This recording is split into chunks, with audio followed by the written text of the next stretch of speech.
धुळे व नंदुरबार जिल्ह्यात पानसेमलच्या बबलू गुटखा तस्कराचा उच्छाद।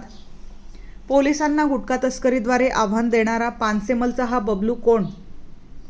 धुळे व नंदुरबार जिल्ह्यात तंबाखू मिश्रित गुटखा विक्रीचे केंद्रबिंदू असलेल्या पानसेमल येथील तस्कराने खेतिया व भमराठा नाका ते बोराडी मार्गे या महाराष्ट्र व मध्य प्रदेश सीमेलगत असलेल्या सीमावर्ती भागातून लाखो रुपयांची अवैध मार्गाने गुटखा तस्करी केली जात आहे। पानसेमल येथील बबलू नामक गुटखा तस्कराने धुळे व नंदुरबार जिल्ह्यात गुटखा तस्करीचा उच्छाद मांडला आहे। या तस्करावर काही महिन्यांपूर्वी शिरपूर पोलिसांनी मोठी कारवाई करत तुरुंगाची हवा खाण्यास भाग पाडले होते। मात्र त्यानंतर पुन्हा या गुटखा तस्कराने डोके वर काढले असून आर्थिक प्रलोभनाचे अधिक कालच दाखवत दोन्ही जिल्ह्यातील काही महाभागांना हाताशी धरून गुटखा तस्करीचे जाळे घट्ट बांधत असल्याचे दिसून येत आहे।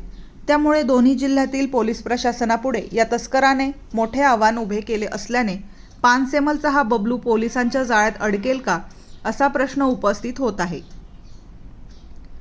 ब्युरो रिपोर्ट नरेंद्र बागले, बेधडक मी मराठी न्यूज।